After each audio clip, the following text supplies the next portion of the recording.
Of course, there is a common misconception that vegans do not get enough protein, so first and foremost, I just want to dispel that myth. The average person gets plenty of protein even on a vegan diet with things like beans, nuts, legumes, grains, tofu, and seitan, which are all great sources of plant-based protein. And if you've been vegan for a while, you know firsthand that there really isn't a problem getting enough protein. But let's say you wanted to eat a little bit higher protein for some of your meals, then this meal prep is here to help. And of course, at the end, I will also be showing you guys some meal ideas on how to use up these items. So with that, let's get started. So we are actually going to start off by making a tofu marinade, and then I'm just gonna let that tofu sit for a couple hours while I do the rest of this prep, and then we will go ahead and cook up that tofu at the end. So for today's tofu, I'm going to be making a tofu bacon. This recipe is from It Doesn't Taste Like Chicken. Of course, I will link the original recipe in the description box down below, along with all the other recipes from today's prep in case you wanna check them out. So for the marinade, we are going to need low sodium soy sauce, maple syrup, smoked paprika, garlic powder, vegan Worcestershire sauce, which is optional, I just happen to have some on hand, and liquid smoke.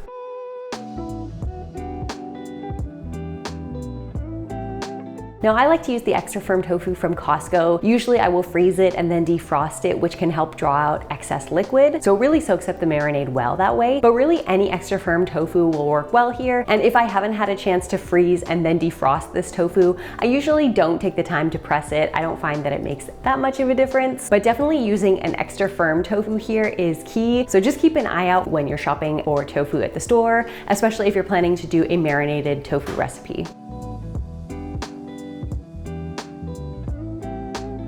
Now, even if your marinade isn't covering the tofu all the way, that is fine. Just go ahead and gently rotate the Tupperware over a few times so that each piece gets coated. And after about a half an hour or so in the fridge, I will flip that Tupperware over so that the other side has a chance to marinate as well. Next up, we are going to make a protein bread recipe. Now, I actually originally saw this recipe on Mary's Test Kitchen's YouTube channel, and my mind was blown. There are 20 grams of protein in each of these little baguettes, and the recipe uses vital wheat gluten and flax, which I already have, as well as oat fiber, which I did not have, but it was very easy to find at my local bulk barn. So I have not yet tried this out, but I have been dying to give it a go ever since I saw her recipe, and we are gonna make it together right now. So this is a yeasted bread, so we're actually going to start with just some yeast, maple syrup, and warm water. We're gonna set that aside and measure out 125 grams of ground flax, 175 grams of vital wheat gluten, 100 grams of oat fiber, and 7 grams of salt. We are just gonna mix this for about 8 minutes on medium-low speed. Now I weighed out my total dough here and then divided by 8 because I'm going to make 8 little buns, and I calculated that each bun should weigh about 95 grams. So I'm just weighing them out piece by piece until I get the right size. Now in her video, Mary did like cute little baguette shapes, and I did try that, but I didn't feel like my baguettes were going to be as cute as hers. So I decided to just roll them into a simple ball, which would make a nice little bun shape, which just seemed much easier for me to do.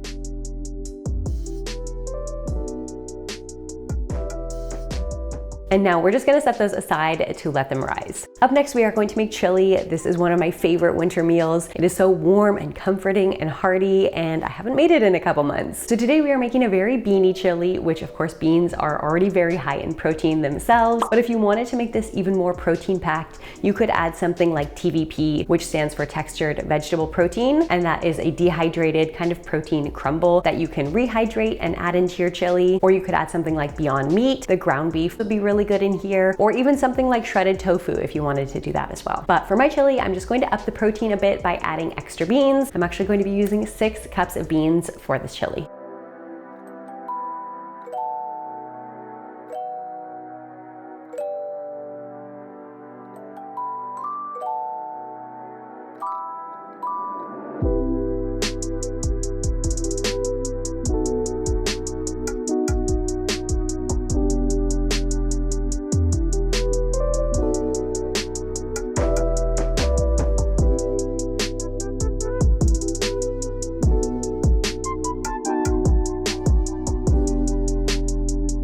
And this time I'm just gonna flip over the tofu that's marinating to make sure that both sides get thoroughly coated with that marinade. Okay, on to the next recipe. We are going to make a chocolate protein pudding. Now, I made a very similar recipe to this a couple years ago for a Valentine's Day inspired recipe. In fact, if you want to check out that and the other Valentine's recipes I have, I will link those down below. So this recipe is actually going to use silken tofu as the base. Now, this is very important that if you want to make this recipe, you do need to find silken tofu. Regular firm tofu or medium firm tofu just won't get you that same consistency. So when you're shopping at the store, just keep an eye out for something called silken or soft. And once you open the package, you will see that the tofu inside is very soft, of course, very different from a firm or even medium firm tofu. You can scoop it out with a spoon and you will see it's already kind of pudding-like or like a very thick Greek yogurt-like texture. So sometimes there is a little bit of extra moisture. You can drain it out in the sink. Just be careful not to let the whole box of tofu flop out into your sink. And then we're just gonna spoon this directly into our blender.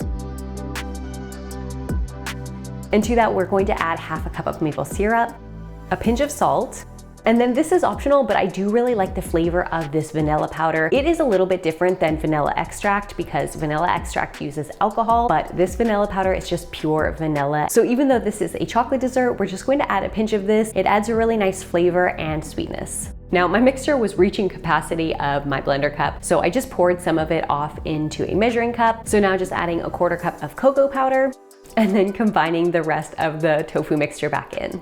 Now you will see that this mixture is pretty liquidy and it will firm up a bit in the fridge, but you're gonna wanna add something a little bit thicker to help kind of thicken it up. So now there are a couple different options here. Sometimes I will use coconut cream. Coconut cream is of course very, very thick, or you could use something like peanut butter or PB2 powder. You could also do a cornstarch slurry, but of course you would have to heat that on the stove so that it thickens. Or you could even do something like melted dark chocolate or melted chocolate chips. You just wanna melt those first either in the microwave or on the stovetop, and then once they're blended into that mixture and refrigerated, they will thicken up that pudding really nicely. So I'm splitting up half my mixture and doing coconut cream with half since I have some in the fridge, and the other half I am going to add peanut butter to.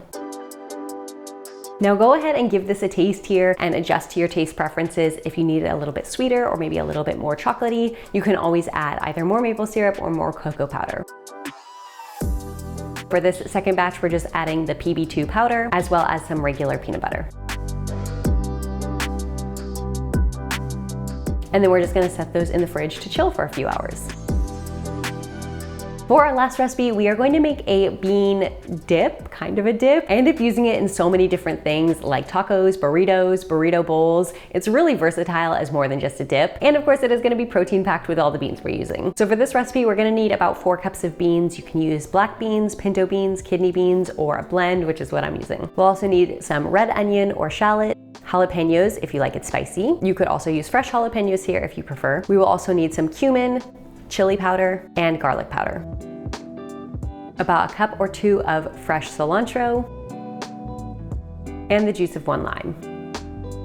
Now go ahead and pulse this until it's the consistency you like and then give it a taste. It might need some salt as well. I just added a pinch of salt to mine. And like I said, you can use this as a dip or as a taco or burrito filling or in your burrito bowls, in your taco salad, whatever you're making. Also, if you do want to use it as a dip and you're looking for an oil-free tortilla chip to go along with it, I'll link that recipe up here as well as in the description box. So now that our buns have risen, let's go ahead and pop those into the oven. I am just doing a small cut in them to allow them to expand in the oven. This is how Mary did it in her video, so I'm just following her technique.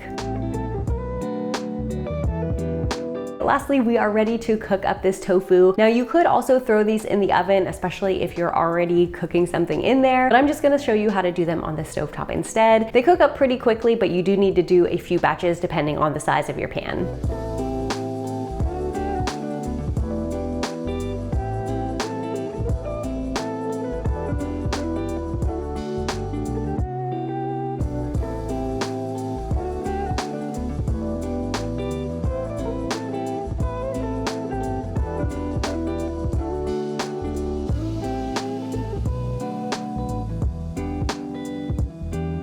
So now let's go ahead and make these into some meals. I'm gonna start with a bacon tofu sandwich using our tofu bacon as well as protein bread. I just can't believe there are 20 grams of protein in one of these. That is remarkable. Since these buns were pretty tall, I just ended up cutting it into thirds and then popping them in the toaster. And then just adding some hummus, our tofu bacon, red onion, and avocado. And a little extra hummus on this extra piece over here. Now, if you feel like you can't eat all of these right away, I totally understand. Here is your pro tip. You're gonna wanna slice them and then pop them in the freezer. We slice them first because once they're frozen, of course, you can't slice them.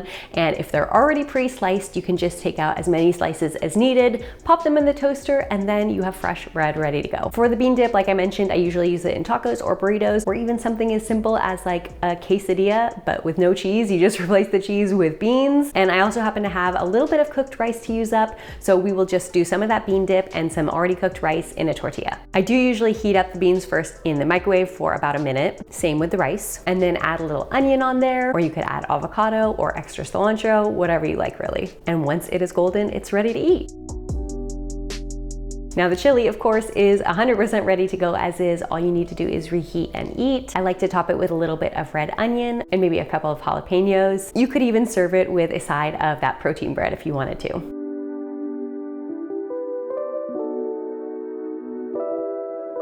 And of course, for dessert, we have our protein pudding, which firmed up very nicely and is so delicious. So of course, all of these recipes will be linked in the description box down below. And if you are looking for more vegan protein meal ideas, I do have this protein prep here where I made protein crepes, a delicious soup, tofu chorizo. Everything in that video is so tasty. I think you guys will really enjoy it. And with that, let's eat plants, and I'll see you guys next time.